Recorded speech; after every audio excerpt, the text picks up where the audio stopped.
पूरी दुनिया में एंटी करप्शन डे मनाया जाता है। दुनिया की आबादी 8 अरब है, जिसमें से 6.85% आबादी उन ममालिक में रहती है जहां करप्शन इंडेक्स जो सा है 50 से 100 के दरमियान है। करप्ट प्रैक्टिसेस क्या है, क्या चीज़ें करप्शन में शामिल है और क्या चीज़ें करप्शन में शामिल नहीं है। पहले वो जानें कि ये चीज़ें क्या हैं और इनके असरात क्या हैं, दैन उनको उसके बारे में आगाही दी जाए कि इससे किस तरह से बचना है। फिर ही जाके जो है ना वो आपका मुआशरा आने वाले वक्तों में बेहतरी की तरफ जा सकता है। ये सोशल मीडिया का दौर है, बड़ा शोर मचा हुआ है हर तरफ। लोगों के ख़ास तौर पे नौजवान नस्ल, उनके जहन में ये खदशात पैदा किए जा रहे हैं कि ये जी हमारे इदारे ठीक नहीं हैं। कोई भी मुआशरा आज खुद ठीक नहीं हो सकता, अफराद को ठीक होने की ज़रूरत है। बिस्मिल्लाहिर्रहमानिर्रहीम। मज़ीद नाज़रीन, अस्सलाम वालेकुम। वर्ल्ड एंटी करप्शन डे के खुसूसी प्रोग्राम के साथ आपकी खिदमत में हाज़िर हैं और मैं हूँ आपका मेज़बान मोहम्मद सोहेल रियाज। नाज़रीन, जैसा कि आप जानते हैं कि 9 दिसंबर को पूरी दुनिया में एंटी करप्शन डे मनाया जाता है। नाज़रीन, इस दिन का आगाज़ 2003 में अक़वाम मुत्तहिदा में एक करारदाद के ज़रिए किया गया, जिसे अक़वाम मुत्तहिदा ने दिसंबर 2003 में मंजूर किया और फिर 2004 से बाकायदा ये दिन 9 दिसंबर को पूरी दुनिया में मनाया जाता है, जिसका बुनियादी मकसद दुनिया से करप्शन का ख़ात्मा है और एक ऐसा माहौल पैदा करना है जिसमें दुनिया के तमाम लोगों को यकसा इंसाफ, सेहत, तालीम और तमाम सहूलतों से रास्ता किया जा सके। नाज़रीन, दुनिया जिसे आज हम एक ग्लोबल विलेज कहते हैं, इसमें आज का इंसान कई किस्म के मसाइल से दुचार है, जिनमें मुस्तकबिल के बारे में गैर यकीनी सूरत हाल सबसे अहम है और इसका बराह रास्त ताल्लुक़ माली बेज़ाब्तगियों और करप्शन से है। नाज़रीन, ट्रांसपेरेंसी इंटरनेशनल दुनिया का एक इदारा है जो दुनिया के 180 ममालिक में अपने नुमाइंदों के ज़रिए उस ममालिक में होने वाली सरगर्मियों का जायज़ा लेता है और फिर 0 से लेकर 100 तक अपना एक अदाद शुमार जारी करता है, जिसमें 0 करप्शन से पाक और 100 सबसे ज़्यादा करप्शन को ज़ाहिर करता है। नाज़रीन, इस अदारे के अदाद शुमार के मुताबिक 2023 में पाकिस्तान का 180 मुल्कों में 133वां नंबर था, जो कि 2024 में 2 दर्जे तनज़ली के बाद 135 हो गया। नाज़रीन, ये चीज़ इस बात का वाज़ेह सबूत है कि आज के इस जदीद दौर में भी हम करप्शन की इस लानत की दलदल से ना सिर्फ निकले नहीं हैं, बल्कि इसमें मज़ीद धंस रहे हैं। नाज़रीन, अपने इलाके का जायज़ा लिया जाए और दीगर मुल्कों पर एक नज़र डाली जाए तो 4 मुल्कों के सिवा, जिनमें चाइना, तुर्की, मंगोलिया और ओमान, इनके अलावा तमाम ममालिक का जो CPI, जिसे करप्शन परसेप्शन इंडेक्स कहते हैं, उसमें इजाफ़ा हुआ। और अगर दुनिया का जायज़ा लिया जाए तो पूरी दुनिया का कोई भी मुल्क ऐसा नहीं है जो करप्शन की इस लानत से पाक हो। दुनिया की आबादी 8 अरब है, जिसमें से 6.85% आबादी उन ममालिक में रहती है जहां करप्शन इंडेक्स जो सा है 50 से 100 के दरमियान है।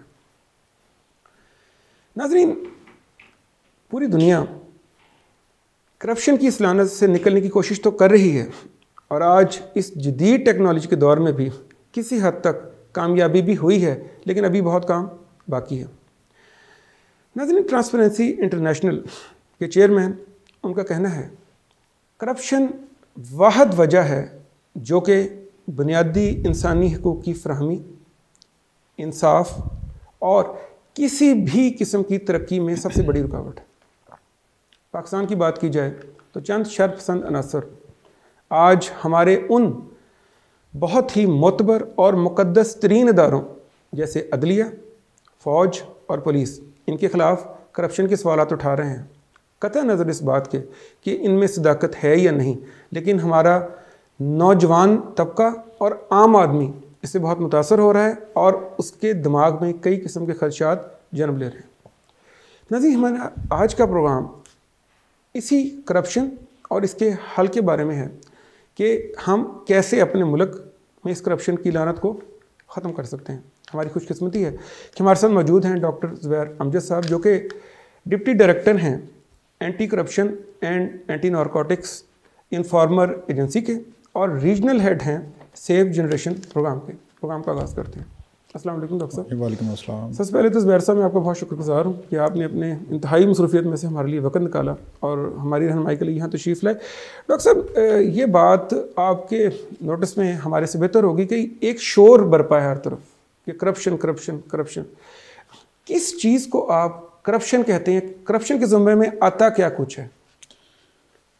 सबसे पहले तो सोहेल साहब मैं आपका बहुत शुक्रिया अदा करता हूँ। आपका सवाल है उसके बारे में मैं कहूँगा कि करप्शन बुनियादी तौर पर तो एक नासूर है, बिल्कुल ठीक, लेकिन आप जो जानना चाहते हैं वो ये है कि करप्ट प्रैक्टिसेस क्या है, क्या चीज़ें करप्शन में शामिल है और क्या चीज़ें करप्शन में शामिल नहीं है। तो करप्शन में जो बुनियादी तौर पे चीज़ें शामिल हैं जिनको हम रिश्वत, सिफारशी कल्चर, कि हम कहीं भी कॉल कर देते हैं कि जी ये बंदा आ रहा है इसका काम कर दें। उसके बाद है जो सरकारी पैसे की खुर्द-बुर्द और कमीशंस, कोई भी ठेके लेने हैं, कोई मामलात है, कोई टेंडर्स निकलते हैं, उसके पीछे जो है वो अपने किक बैक्स रखना, कमीशंस कायम करना, किसी भी किस्म की जाली डॉक्यूमेंटेशन करना, वो चाहे ज़मीन पे कब्ज़े के तनाज़र में हो या किसी अदारे के अंदर किसी प्रेजेंटेशन के लिए हो, तो और उसकी बुनियाद पर फिर आगे कब्ज़े करना। ये करप्ट प्रैक्टिसेस जो कि लैंड माफिया की सबसे ज़्यादा कॉमन करप्ट प्रैक्टिसेस आती हैं। उसके बाद अगर आप बात करें पुलिस की, तो वहाँ पे FIR का इंदराज, गलत इंदराज करना या उसको इस तरह से मैनिपुलेट कर देना कि वो आगे जाके इंसाफ की राह में रुकावट बन जाए, तो वो भी एक करप्ट प्रैक्टिस है। इसको भी आप करप्शन कहेंगे कि FIR की बर वक्त जो दर्ज करना है आम आदमी के लिए जिसकी कोई पहुंच नहीं है, ये भी एक करप्ट प्रैक्टिस है। और इसके अलावा उसका मतन चेंज करना, उसको टेक्निकली कमज़ोर बनाना, ये भी एक करप्ट प्रैक्टिस है। फिर उसके अलावा जो मुकामी तौर पर कायम बिजनेसेस हैं वहाँ से मंथलियाँ लेना, ये एक बड़ी हमारे मुल्क के अंदर कॉमन करप्ट प्रैक्टिस है। टैक्सेस का जो आपकी डिक्लेरेशन है उसके अंदर आपका हेर फेर FBR में, या फिर आपका इंपोर्ट के वक़्त पे कस्टम्स में ड्यूटीज़ की मद में आपका हेर फेर करना। अगर आप हर शोबे की अपनी करप्शन है, तलीम की जानिब आएंगे तो वहाँ नकल लगाना करप्शन के ज़ुमरे में आएगा, वहाँ से जाली डिग्रियों का इजरा करप्शन के ज़ुमरे में आएगा, और साथज़ा का प्रॉपर टाइम्स पे क्लासेस में ना जाना या जाना और अपने सब्जेक्ट्स के ऊपर काम ना करना प्रॉपर, वो आपकी तलीम की करप्शन के अंदर आएगा। अगर आप सेहत की तरफ जाएंगे तो वहाँ जाली मेडिकल सर्टिफिकेट, लोगों की ओवर बिलिंग करवाना, या ऐसी अद्वियात जो कि गैर ज़रूरी हैं उनका जो लिखना है वो उसकी करप्ट प्रैक्टिसेस में आएगा। फिर ओवरऑल जो अंदरूनी करप्शंस हैं उसके अंदर आपकी ट्रांसफ़र पोस्टिंग्स के वक़्त लोग मनपसंद सीटों की बोलियां लगाते हैं, इस तरह के मामलात जो है ये करप्ट प्रैक्टिसेस में आते हैं। फिर बॉर्डर करप्ट प्रैक्टिसेस में आएंगे तो वहाँ पे आपकी स्मगलिंग आ जाती है। उसके अलावा आपकी पैटी करप्शन में आ जाएंगे तो आप देखेंगे कि रोड पर चलते आप जहाँ भी किसी अदारे के किसी बंदे के काबू आ जाएं तो वो चाय पानी के नाम से भी आपसे बटोरता है। तो ये सारी चीज़ें जो है वो ओवरऑल करप्शन में आती हैं, करप्शन में आती हैं। डॉक्टर साहब, आपने अभी जिक्र किया कि जिस तरह हम फ़ोन कर देते हैं, हमने ये देखा है कि बहुत शरीफ और नेक घराने जो कि अपने आप को बहुत ज़्यादा अल्लाह का बरगज़ीदा समझते हैं, लेकिन होता क्या है कि जब किसी बच्चे की जॉब की या कोई इस तरह के मामलात आते हैं तो वो एक फ़ोन करते हैं या कोई वाकफियत के ज़रिए मेरिट को साइड पे हटाते हुए अपने बच्चे को वहाँ पे सेट करवा देते हैं, फिर अल्लाह का शुक्र अदा करते हैं। आप क्या समझते हैं कि ये भी करप्शन ही है? फिर देखिए, मेरिट साइड पर ना भी हटे, किसी भी प्रोसीडिंग के अंदर आपका इन्वॉल्वमेंट करना, उसको इंटरप्ट करना भी जो है वो करप्ट प्रैक्टिस के ज़ुमरे में आता है। आपका किसी भी प्रोसीजर को उसके स्टैंडर्ड्स के अकॉर्डिंग चलने देना चाहिए, ना कि आप उसमें इन्वॉल्वमेंट के ज़रिए, अपनी सियासी या किसी भी तरह की इन्वॉल्वमेंट के ज़रिए आप उसको अगर अप्रोच करते हैं तो ये करप्ट प्रैक्टिस शुमार होती है। बिल्कुल ठीक, बिल्कुल ठीक। डॉक्टर साहब, ये फरमाइए कि हम जिस तरह के हमें ट्रांसपेरेंसी इंटरनेशनल के जो अदाद-ओ-शुमार हैं, पाकिस्तान का 2 दर्जे तनज़्ज़ुली की तरफ जाना, और इस दौर में 23 में पाकिस्तान 135 पे था और अब 133 पे था, अब 135 पे चला गया। क्या ये ज़ाहिर कर रहा है कि हमारा माशरा अभी भी इसमें करप्शन में ऊपर जा रहा है? देखें, जो अनरियलिस्टिक अप्रोच है वो आपको बहुत ज़्यादा करप्शन की तरफ धकेलती है। ठीक, आपने मुआशरे के अंदर जो 2019 के बाद के अगर आप अदाद-ओ-शुमार, मुआशी अदाद-ओ-शुमार इकट्ठे करें तो आपको पता चलेगा कि माशरती ज़रूरियात एक बेजा हद तक बढ़ चुकी हैं, जबकि आमदनियों में उस हद तक इजाफ़ा नहीं है। तो ये चीज़ें जो है वो आपको करप्शन की तरफ लीड करती हैं। ठीक। और लोग जो कि इसके आदी हैं वो बड़ी जल्दी से इसकी तरफ कन्वर्ट हो जाते हैं, और जब कोई चीज़ माशरती इक़दार का हिस्सा बन जाती है तो फिर लोग उसको आसानी से अडॉप्ट कर लेते हैं, और उसमें कोई माशरती रुकावट नहीं रह शर्मिंदगी जाती भी फिर, जो हाँ। है वो नहीं उनको। यानी मुआशरा सारा ही इस चीज़ के ऊपर चला गया कि अब ये यही ठीक है, बेसूली ही सूल है। जी। डॉक्टर साहब ये फरमाएं कि जो आजकल का दौर है, एआई का दौर, आर्टिफिशियल इंटेलिजेंस है, और इतनी फैसिलिटीज़ और आ गई हैं, कितनी तरक्की पे इंसान चला गया, इन सारी चीज़ों को अगर हम करप्शन को ख़त्म करने के लिए इस्तेमाल करना चाहें तो आप क्या कहते हैं, क्या ये चीज़ हमारे लिए सूदमंद साबित होगी? देखें, जिस तरह से सेफ़ सिटीज़ का एक प्रोजेक्ट है, सेफ़ सिटीज़ के नाम से प्रोजेक्ट में आपके जो कैमराज इंस्टॉल किए गए हैं और उनकी आर्टिफिशियल इंटेलिजेंस की मदद से और फिर कंट्रोल रूम्स की मदद से मॉनिटरिंग होती है। तो एआई नहीं जानती कि आपका स्टेटस क्या है, आप क्या हैं। वो आपको कोई भी, अगर आप रोड साइड पे किसी किस्म की कोई गलत प्रैक्टिस करते हैं, आप उसको आपको ऑटोमेटिकली आपको वो फ़ाइन कर देता है, ना कि आपका कोई डेजिग्नेशन जानता है या आपकी कोई अप्रोच जानने की कोशिश करता है। तो ये डेफिनेटली उसको एक इम्प्रूवमेंट की तरफ लेके जाता है, और उसको जो नेपोटिज़म और इस तरह का जो सियासी सिफारशी कल्चर है उसके ख़ात्मे में ये बहुत ज़्यादा अहम किरदार अदा करता है। डॉक्टर साहब, आजकल बैनुल-अक़वामी तौर पर इस बात का बहुत चर्चा किया जा रहा है कि अगर हम अपनी यूथ को तालीम, आला तालीम दें, और जो हमारी नौजवान नस्ल है इसको हम करप्शन के ख़िलाफ़ ट्रेन करें तो बहुत फ़ायदा हो सकता है। इस बारे में आप क्या कहेंगे? देखें, इस वक्त तक जो हम अदाद-ओ-शुमार सामने आ रहे हैं और जो हम रूटीन प्रैक्टिसेस देख रहे हैं, उस तनाज़ुर में एग्जिस्टिंग सिस्टम के ऊपर बहुत ज़्यादा मेहनत नहीं की जा सकती। ये एक रियलिस्टिक अप्रोच है। अगर आपको इस मुआशरे के अंदर कोई तब्दीली लानी है, कोई बेहतरी लानी है, कोई इम्प्रूवमेंट लानी है, तो आपको मौजूदा सिस्टम की बजाय आने वाली नस्ल के ऊपर फोकस करना है कि वो आगे इन प्रैक्टिसेस में इन्वॉल्व ना हों। और उसके लिए बड़ा ज़रूरी है कि सबसे पहले उनका ये जानना ज़रूरी है कि करप्ट प्रैक्टिसेस क्या हैं, किस तरह से ये मुआशरे में बिगाड़ पैदा करती हैं, किस तरह, क्या इसके समाजी असरात क्या हैं। हम समझते हैं कि हम एक बंदे को चीट करके या एक बंदे से आगे निकल जाएंगे तो इससे दूसरे को कोई फ़र्क नहीं पड़ता, लेकिन इन डीप एनालिसिस जब हम जाते हैं तो वो बड़े दूर असरात मुरतब करता है। तो ये असरात जानने की ज़रूरत है नेक्स्ट जनरेशन्स को, और फिर उसको उसके ऊपर तरबियत दी जाए। पहले वो जानें कि ये चीज़ें क्या हैं और इनके असरात क्या हैं, दैन उनको उसके बारे में आगाही दी जाए कि इससे किस तरह से बचना है। फिर ही जाके जो है ना वो आपका मुआशरा आने वाले वक्तों में बेहतरी की तरफ जा सकता है। और जो आपने सेफ़ जनरेशन प्रोग्राम का ज़िक्र किया, ये किसी सिलसिले की कड़ी है जिसमें हम सिविल सोसाइटीज़ के लोगों के साथ मिलकर हम कोशिश कर रहे हैं कि इसमें जो सोसाइटी के लोग हैं जो कि शरीफाना तर्ज़ ज़िंदगी रखते हैं और दिली तौर पर चाहते हैं कि करप्शन जैसा नासूर जो है वो इसको मुआशरे के अंदर से ख़त्म किया जाए, उसके ख़ात्मे के लिए ये बड़ा एक अहम इक़दाम है। और हम समझते हैं कि इसके अंदर अगर सिविल सोसाइटी शामिल हो और जो है वो 1 बाय 1 तलीमी इदारों में और आने वाली नस्लों की तरबियत के ज़रिए से इस चीज़ को एलिमिनेट किया जाए। बिल्कुल ठीक। डॉक्टर साहब, ये फरमाइएगा कि तरक्की पज़ीर ममालिक में आमतौर पर हम ये देखते हैं एक बड़ा ऑर्गेनाइज्ड क्राइम का एक सर्कल बनाया जाता है जिसमें बाज़ औक़ात इंटरनेशनल इन्वॉल्वमेंट भी होती है, और उस मुल्क के जो वसाइल हैं उनको बड़े तरीके के साथ, एक तो उसका मुनसिफाना जो तकसीम है वो उसकी ख़त्म की जाती है, फिर लोगों को डिप्रेस रखने के लिए या उनको उनकी राइट्स को सप्रेस यानी उनको दबाने के लिए एक सर्कल बनाया जाता है क्राइम का। इसे आप कैसे देखते हैं? जो ये ऑर्गेनाइज्ड क्राइम है ये कितना मुहलक है और उसको कैसे ख़त्म कर सकते हैं? जी, ये बहुत ज़्यादा मुहलक है, और अगर इस तरह की कहीं पे इन्वॉल्वमेंट्स होती हैं वो डेफ़िनेटली आपकी आने वाली नस्लों के अंदर और आपके लोगों के अंदर एक बेचैनी का बायस बनते हैं, और उसमें आपका जो डुअल स्टैंडर्ड्स हैं वो सेट हो जाते हैं, और डुअल स्टैंडर्ड्स के अंदर फिर लोग चीज़ों को जो ज़्यादा फेवरेबल हैं उनको अडॉप्ट करते हैं। और जब लोग ज़्यादा फेवरेबल चीज़ों को अडॉप्ट करने की तरफ जाते हैं तो उसका एंड जो है वो हमने देखा है कि खाना जंगी होता है, क्योंकि लोग, हर शख्स अपनी तरफ खिंचाव की तरफ जब लग जाएगा मुआशरे के अंदर, वो देखता है कि ताकतवर के ऊपर कोई हाथ नहीं डालता, या जिसके पास कोई बाहर से सपोर्ट है उसके ऊपर कोई नहीं हाथ डालता। तो ये एक गलत स्टैंडर्ड सोसाइटी के अंदर सेट होता है। उसके साथ डेफिनेटली जो आलमी इज्तिमाई क़ुव्वतें हैं वो भी अपने मकासद हासिल करती हैं।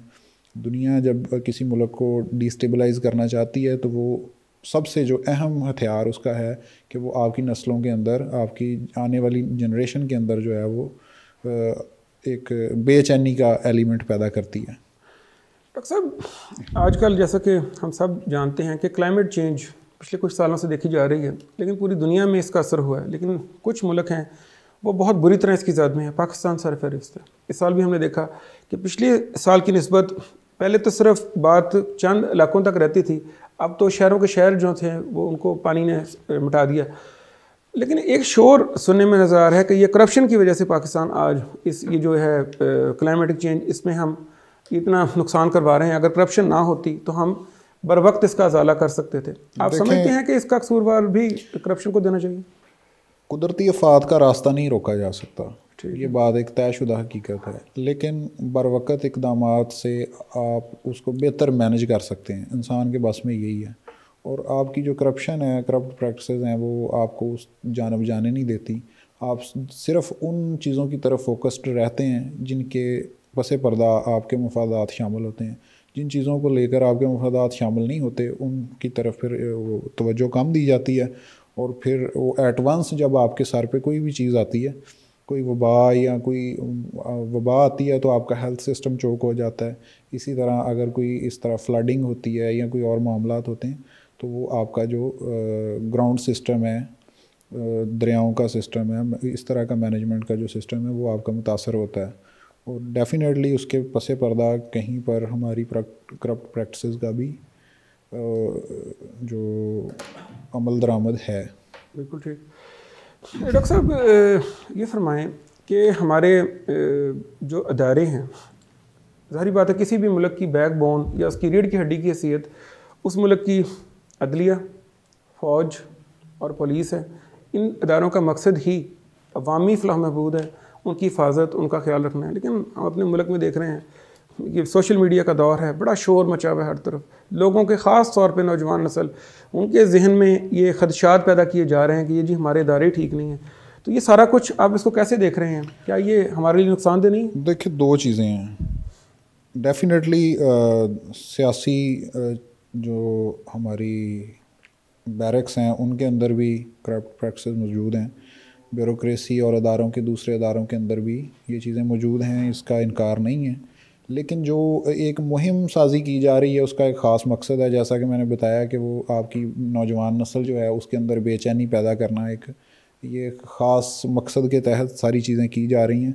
आप जहाँ करप्शन का डाटा स्टडी करेंगे आपको पता चलेगा कि ये करप्ट प्रैक्टिसेस पूरी दुनिया के अंदर मौजूद हैं।